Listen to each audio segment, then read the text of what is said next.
Last October, in the quiet Mississippi town of Pascagoula, two local men confronted authorities with a rather bizarre story.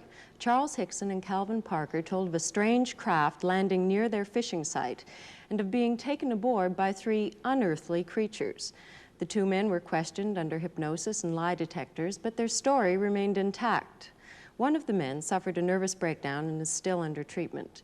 Among the skeptics were Ralph and Judy Blum, already at work on a UFO book. With W5 last week, Ralph and Judy returned to Pascagoula. Judy and I stumbled into this book. It came to us to be written. Suddenly we were in a wave of waves. UFOs were being seen across the country again. We were in what they call a flap. And people began experiencing things that they couldn't explain. Something was happening in our skies in the midst of Watergate, Agnew, the energy crisis, the Middle East. Something was happening and people couldn't understand what it was. We spoke about UFOs, but nobody really knew. And then it hit right here where we are. It hit Pascagoula. Charlie Hikson entered the news and we had a book to write. Something happened October of '73 that would go down in history. The spaceship came with many blue lights set down near them in the night. Three little men came out and took them inside. They looked him over with one big eye. They say what they saw was the real thing, though. They were the ones that saw the Pascagoula UFO. We were sitting on the other side of the pier with our feet, you know, over toward the river, fishing in the river.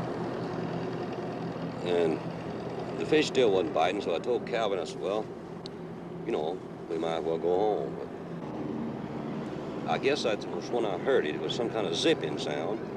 And when I turned on around, in this area out here, about 40 or 50 feet out there,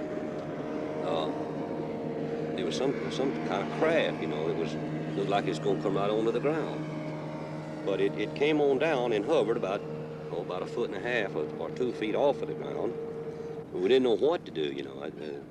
The river behind us and that out there not knowing what it was. So, and then before we had time to really do anything, it seemed like an opening appeared.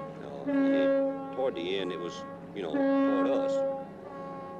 And the blue light, it had blue flashing lights as it was, you know, approaching the ground, but then they went out, and when the opening appeared, some source of light came from the inside. It was just almost blinding. Sheriff Diamond, can you tell me just what happened that night? No, sir, I can't. All I can tell you is there was two men came into the sheriff's department approximately 8:30 and 9 o'clock. They were all excited, upset, wanting to climb the walls, hysterical, crying.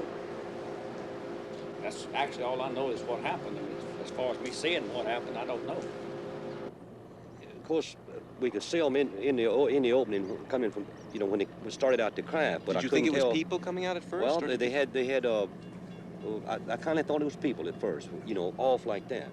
But of course, when they appeared there in front of me, it was the most shock I've ever had in my life. What did you see?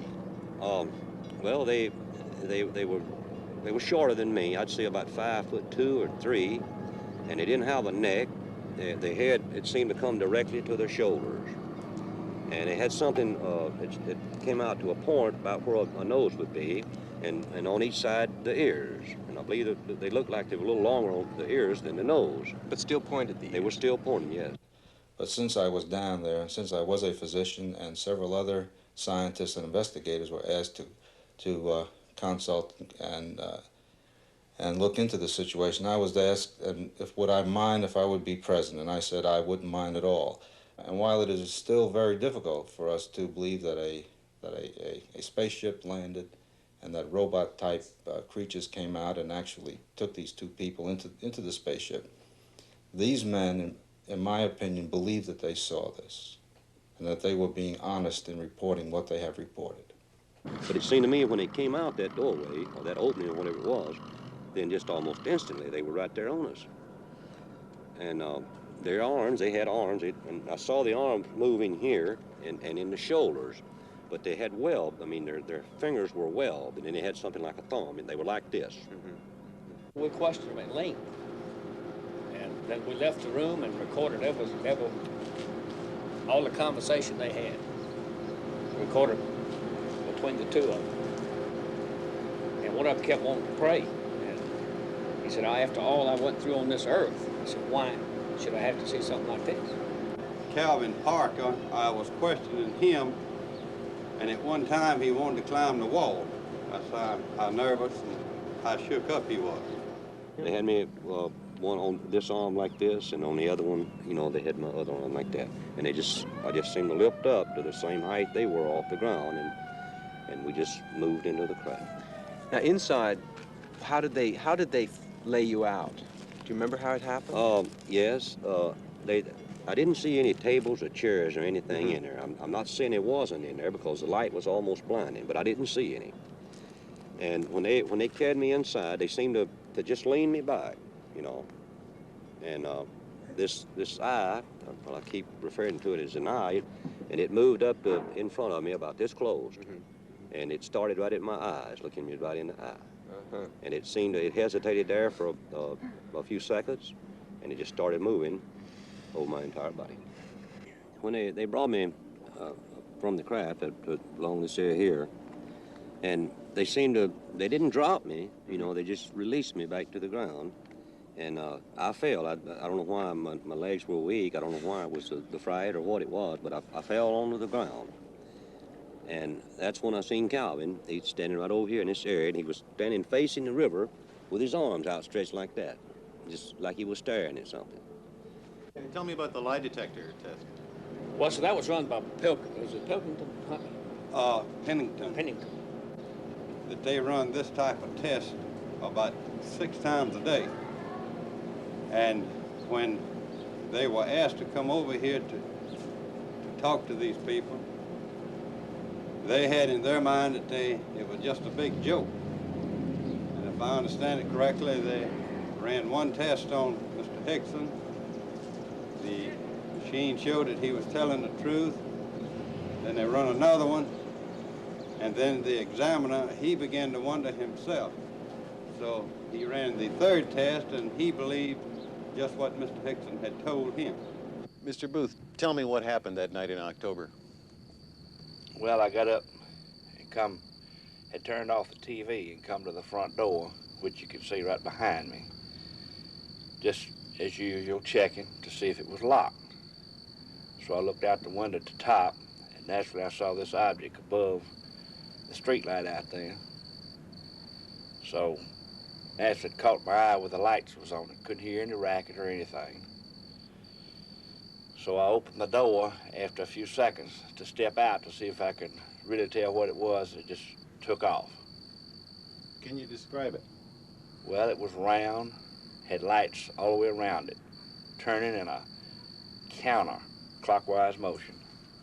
It had a dome on top with a bright light shining out through the top of it. To tell the actual figure of it or anything, you couldn't tell. You could just see the lights and the one on top. When it happened to Charlie, the creatures, whatever they were, didn't communicate with him. Now, it's enough to say you saw a UFO to give you trouble these days in some towns. To be taken aboard is just a suspect idea. But somehow, if the creatures don't give you a message, you're just a touch less incredible. And Charlie says what he said and what we wrote about in the book. It was like they had a job to do, and they came and they did it. I think there has to be a reason why that Calvin and me was picked. Maybe because you could take it? Well, it might be. I don't know. I think that they know more of what's going on down here on this earth than we think. And I don't know, they might have been, you might say, looking for somebody that could, you might say, hold up under the strain and convince people that there is another world and there's some kind of life on that world up there. They were the ones that saw the Pascagoula UFO.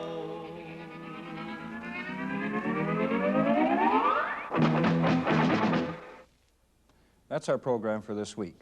W5 will not be seen next week. We're going to repeat CTV's prize-winning inquiry on wiretapping in Canada, Hear No Evil. We'll be back on the 16th of June with a special wrapping up the federal election campaign to that date. On behalf of Carol Taylor and the entire W5 staff, I'm Bruce Phillips. Good night.